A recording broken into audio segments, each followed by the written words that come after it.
Buenas. Pulgar arriba, al menos de momento, para las primeras sensaciones que me ha dado Pragmata, videojuego de Capcom que ya sabéis se lanza en todas las plataformas durante el próximo día 24 de abril y que ahora pues en todos los sistemas podéis probarlo, podéis disfrutarlo, podéis testearlo para ver si el videojuego os convence o no, al menos en las mecánicas más básicas, porque lo que te da acceso sobre todo es al sistema de combate y a ciertos momentos de plataforma, incluyendo el enfrentamiento contra un jefe.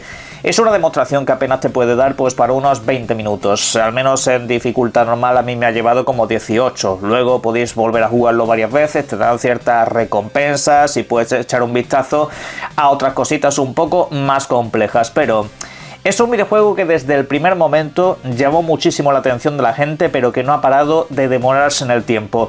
Y ahora, después de haberlo jugado, cada vez entiendo más el porqué. Y es muy sencillo.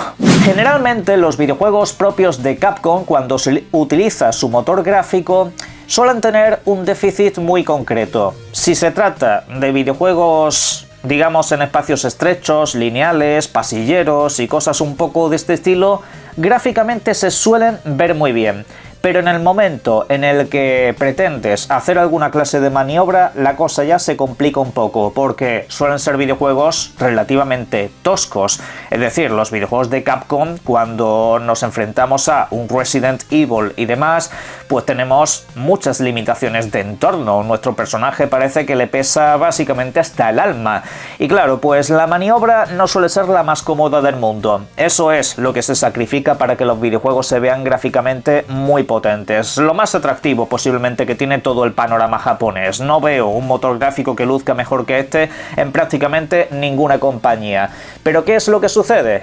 Que cuando ese motor gráfico se utiliza en mundos abiertos, como es el caso de Dragon's Dogma o podemos ver incluso el último Monster Hunter, ya cambia un poco la perspectiva. Ya de repente los videojuegos pueden ser, digamos, artesanalmente o al menos lo que es la parte artística llamativos, pero desde luego la calidad baja unos cuantos enteros. Ahí ya se notan ciertas carencias. En muchísimos aspectos puedes decir que parecen incluso motores gráficos completamente distintos, pero es eso, al final el sacrificio técnico gráfico tiene su peso. Pues en Pragmata sucede algo muy interesante. Es un videojuego que se siente muy plástico. Utilizando el motor gráfico de siempre, es un videojuego donde puedes pegar saltos, hacer desplazamientos laterales orientados a toda velocidad y también puedes planear en el aire. No significa que esto no se haya hecho antes, pero que se siente más flexible que todos los videojuegos generalmente que Capcom ha hecho bajo esta perspectiva lineal. Creo que ese ha sido uno de los primeros escollos que tenía que salvar Capcom. Adaptarse mejor a ese motor gráfico cuando se trata de videojuegos visualmente potentes, con mucho detalle importante en los personajes, en los entornos y todo eso, cuando tienen este rollo más cinematográfico. Y ahí pues creo que a partir de Pragmata van a dar un salto de calidad también muy interesante. Pero más allá de eso, creo que el énfasis o el por qué se ha demorado tanto este videojuego es por plantear su sistema de combate. Un sistema de combate que no se trata simplemente de apunto un enemigo y le disparo, no, sino que si quieres hacerle daño real a esos enemigos, a esos jefes finales, tienes que, digamos, hackear sus armaduras. Ya lo explicamos en el canal, ya nos lo explicaron en un directo, que en todo momento te va a aparecer como una especie de cuadro en pantalla, una especie de puzzle, y tú vas a tener que ir moviéndote por él hasta llegar a desbloquear esa armadura o esa barrera que tiene instaurada.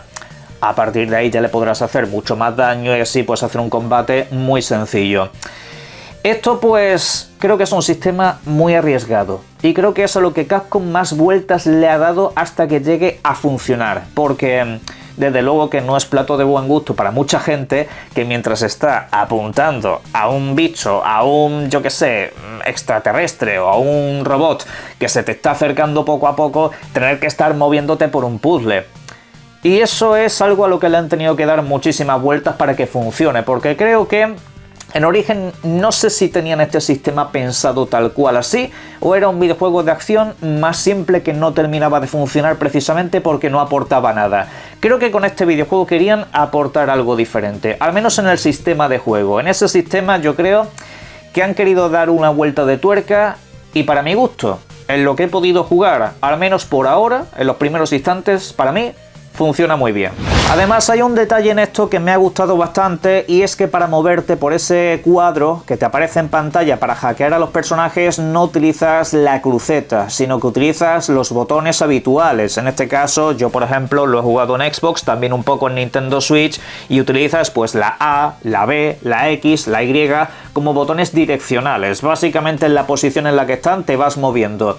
Es interesante porque para hacer esto tienes que estar apuntando con el gatillo izquierdo, y por ende sería muy complicado estar apuntando con el gatillo izquierdo y a la vez moviendo el pulgar para manejar esa cruceta que se te podría hacer bastante incómoda. Creo en cierto modo que es un acierto por esa parte. Es raro, es peculiar, pero luego de haberlo utilizado a mí la verdad que me ha terminado por convencer. La pregunta es si esto a largo plazo va a convencer a todo el mundo, porque en los primeros instantes pues nos encontramos androides, nos encontramos enemigos que pues no son lo más rápido del mundo. El problema será cuando te encuentres a un montón de personajes que vayan un poco más deprisa y tengas que hacer hackeos a toda velocidad. Obviamente aquí hay un punto muy importante: hackear a los enemigos no tiene que ser tan largo ni tan pesado. Al final ese cuadro lo que se mueve es como por una serie de patrones, y cuanto más hackeas, más débil lo dejas, y también incluso puedes obtener algunas recompensas. Hay algunos enemigos en los que su cuadro pues aparece alguna clase de barrera, alguna clase de elemento que en el momento en el que lo hackeas cae al suelo y se queda para ti. Puede venir muy bien pues para curarte o para alguna clase de beneficio que te otorgue a futuro. Como veis, al final es un sistema incluso bastante estratégico. Puedes ir directamente a desbloquearlo, no hay ninguna clase de problema, salvo cuando te encuentres con un jefe que en este caso tiene como muchas barreras, y moverte por ese cuadro de hack es un poco más complicado, pero el sistema desde luego es original y a mí por lo menos me está convenciendo. Pues no basta con tener unos buenos gráficos o un buen apartado artístico con esa ciencia ficción espacial que tan llamativa es, sino que tienes que ser divertido a los mandos. Eso es lo más importante en un videojuego, es lo que lo diferencia del cine y otras artes, que al fin y al cabo tú tienes una interacción directa, y esa parte, ese momento tiene que ser entretenido.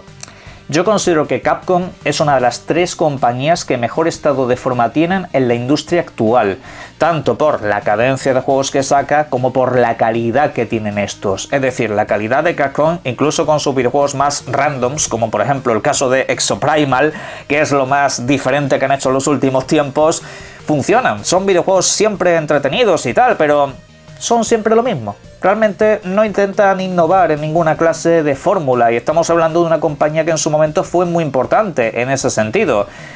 Querré decir, en este caso de Resident Evil 4 con la cámara al hombro, no es que inventase nada, pero popularizó esa fórmula.